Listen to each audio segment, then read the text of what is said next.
September 20ஆம் தேதி நான் இந்த கோயிலுக்கு ஞாயிற்றுக்கிழமை 6 மணிக்கு என் குடும்பத்தோடு வந்து இங்கே திரு எண்ணெய் திருத்தீர்த்தம் வாங்கி சென்றேன். அந்த எண்ணெயை மலையடிப்பட்டி வீட்டில் வைத்திருந்தேன். அப்பொழுது எண்ணெய் பொழிவு இல்லை. அடுத்து என் மகன் சின்ன மகன் படிப்பிற்காக பெரம்பலூர் சிறுவாச்சூரில் வாடகை வீடு எடுத்து அங்கு முதன்முறையாக அந்த திரு எண்ணெய் திருத்தீர்த்தத்தை பைபிள் 3 மட்டும் எடுத்துக்கொண்டு போய் அந்த வீட்டுக்குள்ளே நுழைஞ்சேன். அப்போது ஜெபம் பண்ணி அவங்க கூட இல்லை, நானும் என் கணவரும் இன்னொரு குடும்பத்தாரும் சேர்ந்து ஜெபித்து விட்டு அந்த வச்சுட்டு வந்தேன். அந்த சனிக்கிழமை அன்னைக்கு முதல் சனிக்கிழமை அன்று அந்த எண்ணெய் முதலாக பொங்கி வழிந்ததாக என் கணவர் எனக்கு வாட்ஸ்அப்பில் அனுப்பினார். அடுத்த அரை மணி நேரத்தில் நிறையா வலிஞ்சிச்சு. அப்படியே நாங்கள் யார்கிட்டையும் சொன்னால் என்ன செய்யுது, நம்புவாங்களோ என்னமோன்னு தெரியலைன்ட்டு நாங்களே எங்கள் மனசுக்குள்ளே வச்சுருந்தோம். ஆனால் கண்டதையும் கேட்டதையும் எங்களால் சொல்லாமல் இருக்க முடியாது என்பதற்கேற்ப நான் இதை சாட்சியாக பகிர வேண்டும் என்று தீபாவளி அன்று என் பங்கில் உள்ள பங்கு பாதரிடம் கூறினேன். அவர் 3 பாதர்களுடன் திருப்பலி வைத்து அந்த திரு எண்ணெயை மந்திரித்து அன்று திருப்பலிக்கு வந்த அனைத்து மக்களுக்கும் பூசினார். அடுத்து அக்டோபர் 5 அதே போலேயே திரும்ப லேசாக எண்ணெய் கசிவு இருந்துக்கிட்டு தான் இருக்குது. இருந்தாலும் நவம்பர் 5 அதே போல் இருக்குதுன்னு எனக்கு திரும்ப வாட்ஸ்அப்பில் அனுப்புனார். திரும்ப இந்த சாட்சியத்தை நம்ம மரபு பட்டியலில் போய் சொல்லாமல் இருக்கிறது தவறு என நினைத்து இன்று போகலாம் என்று திட்டமிட்டு இருந்தோம். இங்கு வருகிறதுக்கு இப்பொழுது சற்று நேரத்துக்கு முன்னாக இங்கு இறங்கி வந்த உடனே என் சின்ன மகன்கிட்ட தொடர்பு கொண்டு பேசும்போது, அம்மா சொட்டு சொட்டாக நிறைய வலிஞ்சிக்கிட்டு இருக்கதா பாரு நீயே அப்படின்னு சொல்லி இப்போ வாட்ஸ்அப்பில் இந்த நிமிடம் கூட காமிச்சிட்டு இருக்கான். அதை தம்பி ஒரு பாத்திரத்தில் சேகரித்து வை அப்படின்னு சொல்லியிருக்கேன். இந்த புதுமையை எங்கள் வீட்டில் செஞ்ச சந்தியாகப்பருக்கு கோடான கோடி நன்றி. மேரி, நான் மலையடிப்பட்டியில் கான்வெண்ட்டில் சமைச்சிக்கிட்டு இருக்கிறேன். என் மகனுக்கு திடீர்னு உடம்பு சரியில்லைன்னு சொல்லி வந்ததையும் டாக்டர்கிட்ட கூட்டிகிட்டு போய் பார்க்கையில் அவனுக்கு ஹார்ட்டில் அடைப்பு இருக்குது, அதை போய் நீங்கள் செக் பண்ணிட்டு வாங்க, எம்ஆர்ஐ ஸ்கேன் எடுத்துகிட்டு வாங்கன்னு சொல்லி சொன்னாங்க. நான் என்ன செய்யறதுன்னு தெரியாமல் என் மனசில் ரொம்ப வேதனையோடு இருந்தேன். அப்போ இந்த டீச்சர் வீட்டில் இருந்து இந்த எண்ணெய் புதுமையாக வழங்கியதை கேள்விப்பட்டதை தெரிஞ்சு நான் போய் கேட்கும்போது இவங்க சொன்னாங்க, அம்மா உங்களுக்கு நான் தர்றேன், ஆனால் நல்லா இருப்பான், நீ போய் சாட்சி சொல்லணும்னு சொல்லி கொடுத்தாங்க. கண்டிப்பாக சொல்கிறேன் டீச்சர் அப்படின்னு சொல்லிட்டு கொண்டுக்கிட்டு போய் அந்த எண்ணெயை தடவிட்டு போய் ஸ்கேன் எடுத்து பார்க்கும்போது ஹார்ட்டில் எந்த பிரச்சனையும் இல்லை, கொஞ்சம் சளி இருக்குது, சந்தியா அப்படியே கொஞ்சம் சளி தான் இருக்குது, அவனுக்கு சரியாக போயிடும்னு சொல்லி டாக்டர் சொன்னாங்க. இன்றைக்கி நல்லா இருக்கிறான், கொஞ்சம் சளி இருக்குது, அவனுக்கு பூர்ண குணமடையணும்னு அனைத்து மக்களும் இந்த சந்தியாபுர் வழியாக மன்றாடுங்க. என் பிள்ளைகளுக்கு நல்ல சுகத்தை கொடுக்க சொல்லி. எனக்கு 1.5 மாதமாட்டு காய்ச்சல் இருக்குது. ஹாஸ்பிட்டலில் போனப்போ சொன்னாங்க ப்ளட் டெஸ்ட் எடுக்கன்னு. ப்ளட் டெஸ்ட்டில் டைஃபாய்டு காய்ச்சல்னு சொன்னாங்க. வந்தது தீர்ந்த பிறகு கழுத்துக்கு கிட்ட நீர் வந்தது.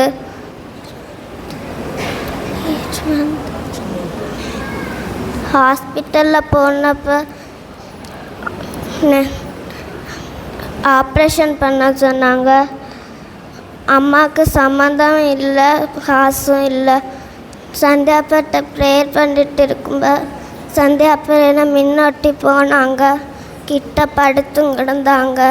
அடுத்த நாள் ஹாஸ்பிட்டலில் போனப்போ டாக்டர் சொன்னாங்க ஒன்றும் இல்லை, நல்லா தான் இருக்கா. சந்தியாப்பருக்கு கோடி நன்றி. இடத்துலேருந்து வர்றேன், உலகம்பட்டி பங்கு. என் மகளுக்கு இடம் வாங்குறதுல ரொம்ப பிரச்சனையாக இருந்துச்சு. 4 இடம் வாங்கி பேசி 4 இடமும் எங்களுக்கு தேவையில்லை. நான் 5 வாரமாக அழுது புலம்பி சந்தியாபர்கிட்ட வேண்டிட்டு போனேன். இப்போ 5ஆவது இடம் பேசி அட்வான்ஸ் போட்டோம், பத்திரம் எழுதி முடிச்சிட்டோம். எங்களுக்கு முந்தானாலும் தான் எங்களுக்கு கைக்கு பத்திரம் வந்துச்சு. நான் சாக்கி சொல்கிறேன்னு வேண்டியிருந்தேன். சந்தியாபருக்கு இந்த இடம் வாங்கி கொடுத்ததுக்கு ரொம்ப நன்றி, கோடான கோடி நன்றி. புதுக்கோட்டை மாவட்டம் இலுப்பூர்லேருந்து வர்றேன். என் மகளுக்கு திருமணம் வேண்டி இந்த சந்தியாபுரம் வாசலில் வேண்டிக்கிட்டு போனேன். நல்லபடியாக திருமணம் நல்லபடியாக நடந்து முடிஞ்சிருச்சு. போன வாரம் வியாழக்கிழமை என்னுடைய மகளை சாட்சியாக இந்த இடத்துல நிற்பாட்டுறேன்னு சொல்லி வேண்டிக்கிட்டேன். எனது மகளும் மருமகனும் இங்கே வந்து இந்த மேடையில் சாட்சியாக பகிர சந்தியாப்பருக்கு கோடான கோடி நன்றி. நல்லபடியாக நடத்தி கொடுத்ததற்காக புனித சந்தியாகப்பருக்கு கோடான கோடி நன்றி. மரியே வாழ்க, சூசையே வாழ்க. என் பையன் தீபாவளி மறுநாள் கீழே விளையாண்டுட்டு இருந்தவன் கீழே விழுந்து கண்ணில் குத்திடுச்சு. கண்ணில் இருந்து ரத்தமாக பொட்டுச்சு. நாங்கள் அரவிந்த் ஹாஸ்பிட்டலுக்கு கொண்டு போனோம்.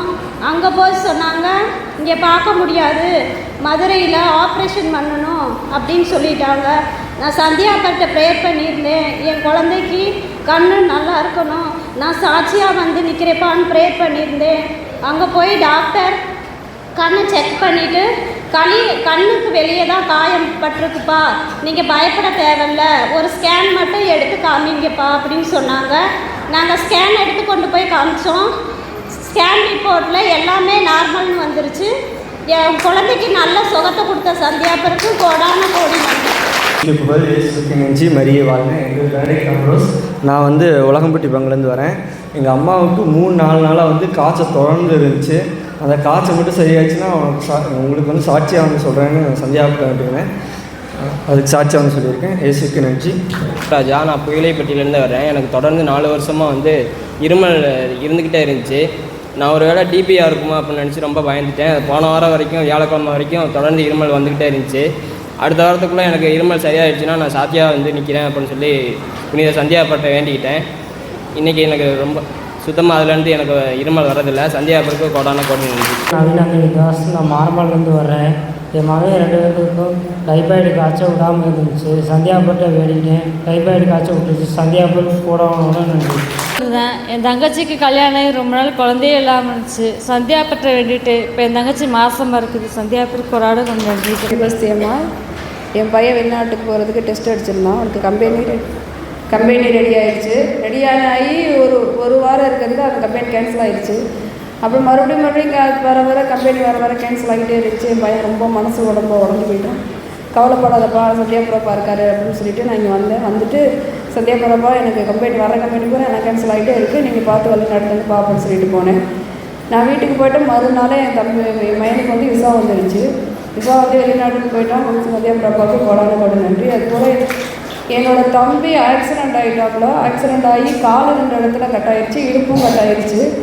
3 மாதம் மாவு கட்டு போட்டு அது வேறு சைடு எலும்பு வளர்ந்து போயிட்டு இருந்துச்சு. அப்போது ஆப்ரேஷன் பண்ணியும் அது சக்ஸஸ் ஆகலை, ஃபெயிலர் ஆயிடுச்சு. அப்புறம் சந்தியாபுரப்பாட்ட வந்துட்டு, சந்தியாபுரப்பா என்னோடய தம்பி நீங்கள் என்ன பண்ணுங்களோ தெரியாது, 1 மாதத்துக்குள்ளே என் தம்பி வீட்டுக்கு வரணும் அப்படின்னு சொல்லிட்டு நான் போனேன்.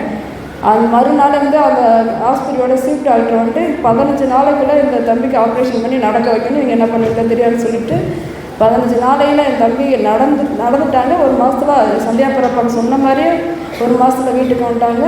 சந்தியாபுரப்பாவுக்கு கோடான கோடி நன்றி. சந்நிதி வந்தோம் எங்கள் புனித சந்தியாகப்பரே, வந்தனம் தந்தோம் எங்கள் புனித சந்தியாகப்பரே.